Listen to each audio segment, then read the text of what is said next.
За өнөөдөр 2021 оны 2 дугаар сарын 4-ний өдөр би энэ намрын улсын хурлын чуулган дээр баталсан хуулиудыг нэг багцлаад 7-8 хуулийн дээр ямар дэвшилттэй зүйл гарав, бас ямар удаа цаашид анхаарах алдаа дутагдал гарав гэдэг дээр би товчилж ярих гэж бодлоо. Ер нь бол та бүхэндээ би их хурлын гишүүний хувьд энэ өнгөрсөн намрын чуулганаар хилцсэн асуудлаар тайлан тавих гэж байгаа.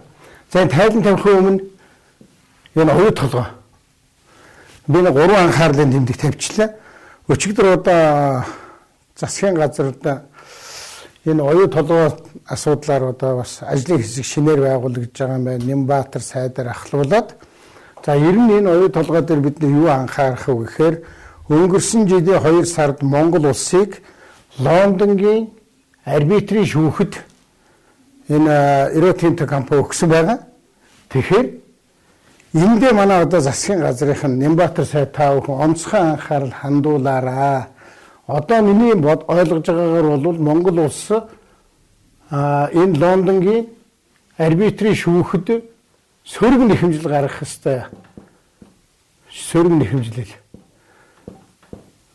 За сая Ганбаатар манаас өсөж бариад олон хүн ингээд дэмжиж Нью-Йоркийн шүүгтээр одоо манай нэхэмжлээс татгалзсан байсныг нэхэмжлээс сэргээх одоо ийм шийдвэрийг шахаж агаад ямар ч байсан засгийн газар маань тэрнийгээ сэргээгээд явж байгаа.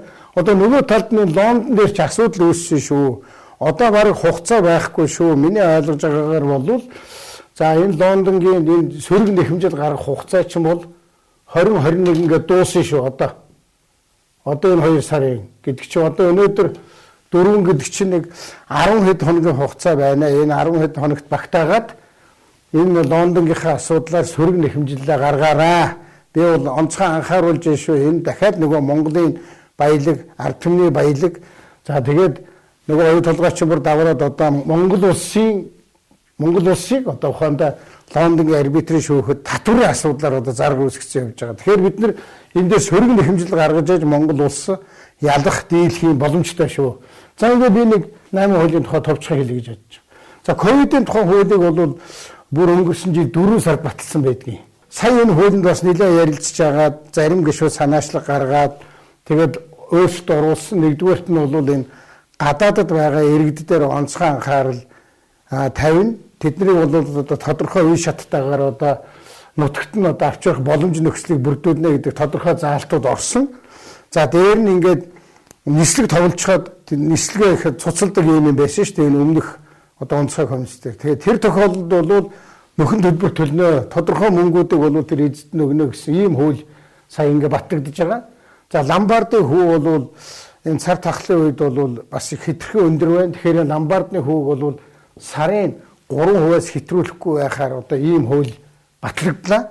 За дээр нь одоо энэ ковидтэй холбоотой ингээд за тэр нөхөр тэр айлын тэр гэдэг ирг нь одоо ингээд ковидээр өвчлөөд ингээд тараагаад гэдэг нэг баахан одоо нийгэм даяар хилцүүлэг болдог явдлыг зогсоохын тулд тэр хүнийг нэрлэх одоо цоллох элдв янзын байхгүй шүү гэдгийг бол энэ ковидын хуулиар бол шийдэж өгсөн. Ийм эерэг зүйлүүд бол ковидын хуулинд бол байгаа. Тэгвэл энд нэг их сөрөг юм байгаа.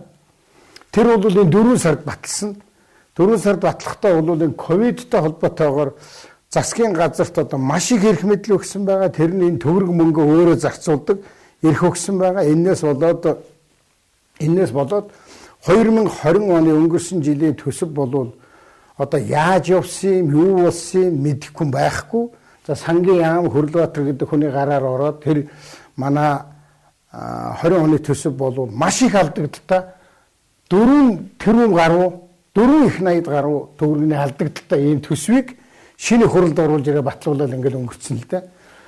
Дээр нь энэ ковидын хуулинд энэ сая бид нар өөрчлөлт оруулахад нэг бас дахиад буруу юм орсон. Тэр нь бол одоо засгийн газар энэ ковидын нэрээр төсвийг дураараа зарцуулдаг, улсын хурлд оруулж иж төсвийн тодтгол хийхин оронд дураараа зарцуулдаг тэр заалтыг бүр өргөжүүлээд одоо аймаг нийслэлийн нөхдүүд бас энэ мөнгийг дураараа зарцуулах тийм нэг сөрөг заалт орсон шүү.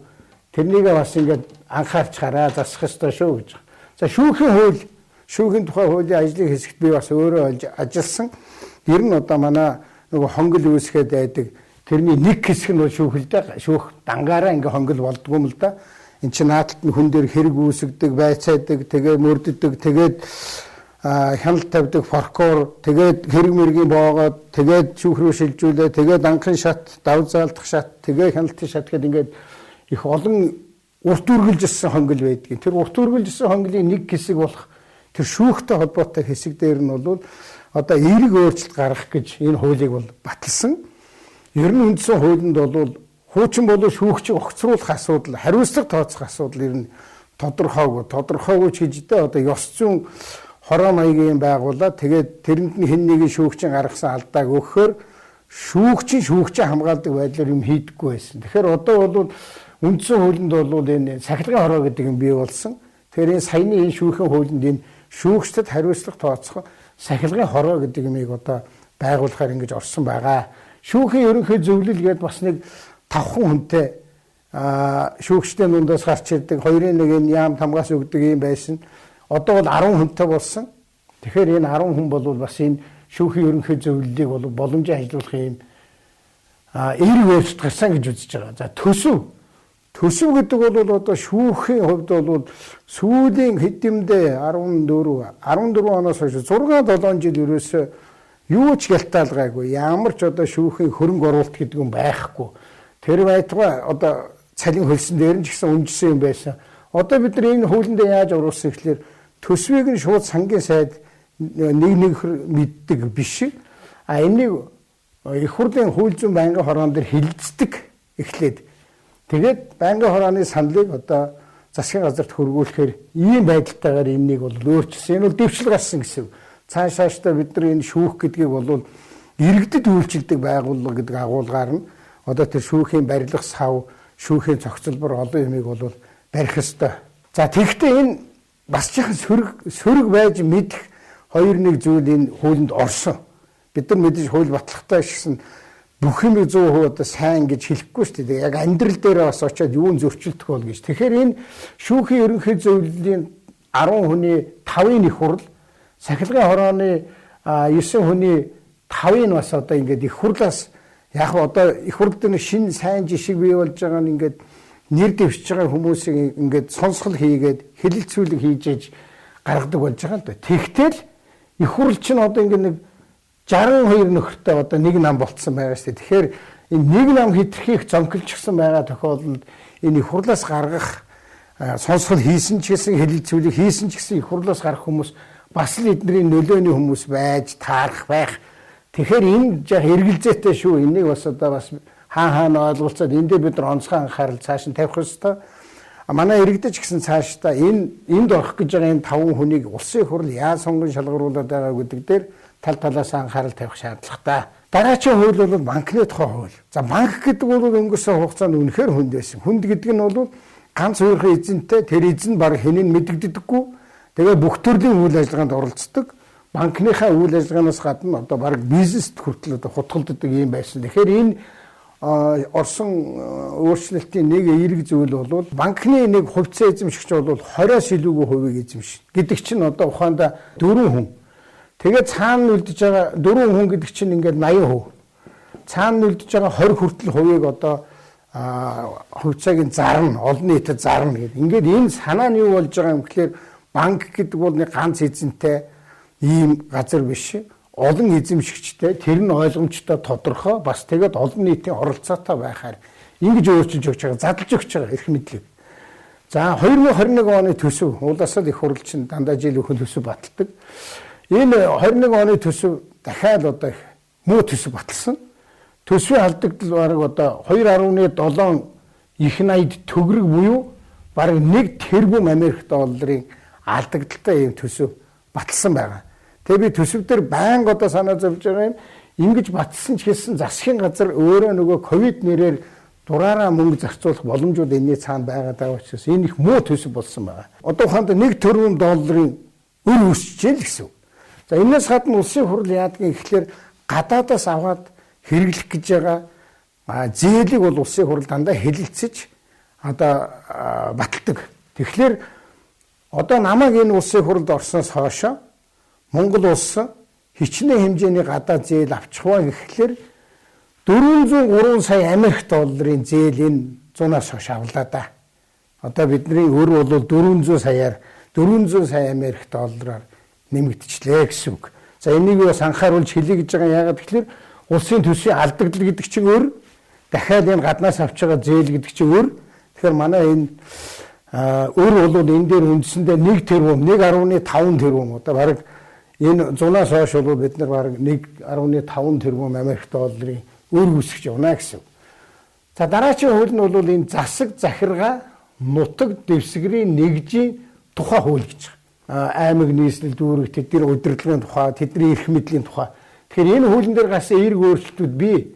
Аймаг орон нутаг нийслэл рүү бол тодорхой хэмжээний эрх мэдлийг нь яах өргөжүүлэх чиглэлээр хуулийн залтууд бол орсон.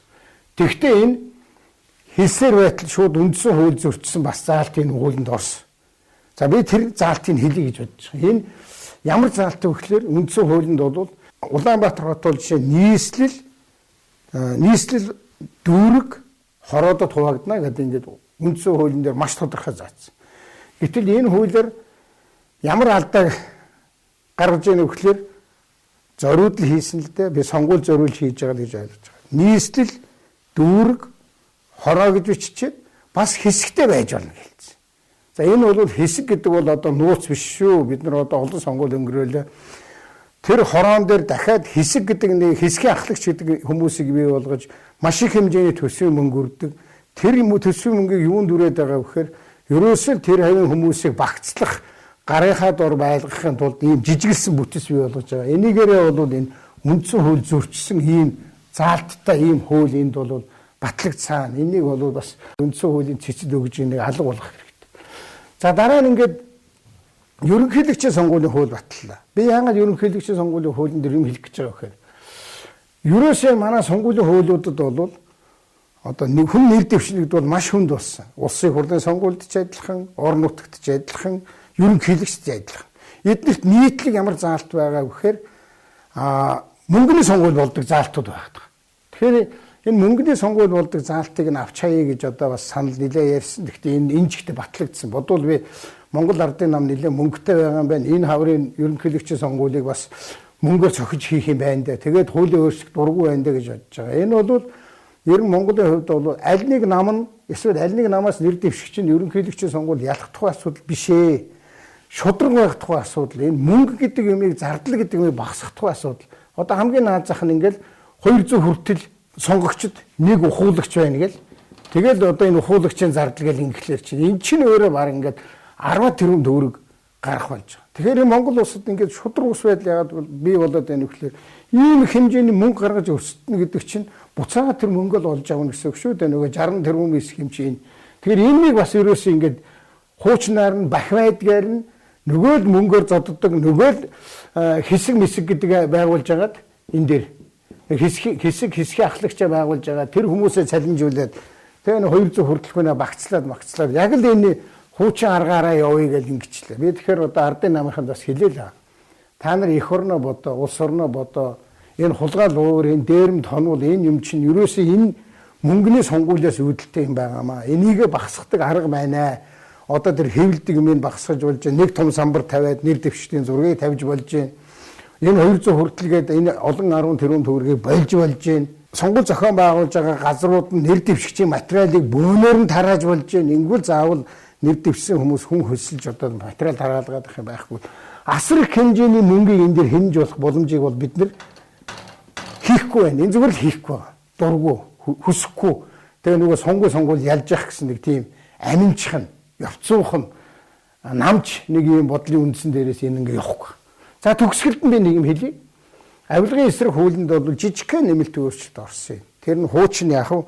Хуучин ингээд манай үе ерөнхийлөгч нар авилгатай тэмцэх газрын дарга, дэд даргаыг нь их хурл санал болгож оруулаад тэгээд их хурл батлаад гаргадаг байсан. Тэгээд сая одоо энэ элбэг доржийн муу жишээ ер нь ерөнхийлөгч нарын муу жишгээс болоод айгаад за ер нь ерөнхийлөгч бол энэ авилгатай тэмцэх газрын дарга, дэд даргаыг оруулдаг чинь буруу юм байна гэд ингэсэн. За тэр бол буруу байсан. Гэтэл ерөнхийлөгчөөс энэ эрх мэдлийг зүхтаалгаад ерөнхий сайд авчид өгсөн. Би одоо ерөнхий сайд дээр бол бас тэр үед бид нар ярьсан л дээ. Ер нь ерөнхийдөө ерөнхийлөгчөөс зүхтаалах гэдэг бол зөв. Тэгэхдээ ерөнхий сайд дээр өгнө гэдэг чинь зөв буруу юу? Одоо яагаад гэвэл энэ бол нэг намын дарга байхгүй юу үндсэндээ. Тэг нэг намын дарга хүн тэгээд ерөнхий энэ авилгын даргыг оруулахаар чинь тэгээд авилгатай тэмцэх гэдэг юм ер нь саарчих юм биш байгаа гэдэг ийм айдас болгоомжлол байгаа. Яагаад гэвэл үндсэндээ авилга гэдэг чинь бол төрийн албан тушаалтнуудын л үйлдэж байгаа гэмт хэрэг шүү дээ. Тэгээд төрийн албан тушаалтан гэдэг чинь одоо манай энэ тогтолцоогоор бол нэг нам одоо ингэ ноёрхоод бараг төрийн бүх албанд тэр намын хүмүүс байгаа шүү дээ. Тэгээд тэр намынхаа хүнийг намнах юм болоо да. Тийм асуудлаар энэ дээр бол бас зөрчил үүссэн байгаа. Энэ дээр бас олон нийт анхаарч энийг бид нар засаж залруулах хэрэгтэй. Тэг хаана ерөнхий сайд биш юм бол хэн байх юм? Энийг одоо жишээ нь сөрөг хүчиндээ өгдөг улс орн байна. Сөрөг хүчиндээ улаан цаймын авилгынхаа даргыг өгчдөг. Прокуророос нэр дэвшүүлдэг ч юм өөр газраас нэр дэвшүүлж гаргаж аль болохоор нэг нам дарангуул тогтоохоос магадгүй авилгын даргыг өөрийнхөө хүнээр тавьчихвал дахиад нөгөө нэг хонглоо үүсгээл хис хэрэг үүсгээл яваад иж мэдэх гээд энэ аюул хിവэрэ үлдсэн шүү. Энэ нэг ерөнхийлөгчөөс булааж аваад ерөнхий сайд өгөөд тэгээд сайжирна гэдэгт би маш их эргэлзээтэй байгаа. За ингээд би товчлолоо. Өнөөдөртөө бол энэ намрын чуулганаар хэлсэн, улсын хурлаар хэлсэн, баталсан хуулиудын талаар маш товчхон та бүхэнд ингээд танилцуулга хүргэж байна. Дээр нь би бас ингээд их хурлын гишүүнийхээ ажлыг та бүхэнд ингэж тайлгнаж байгаамаа.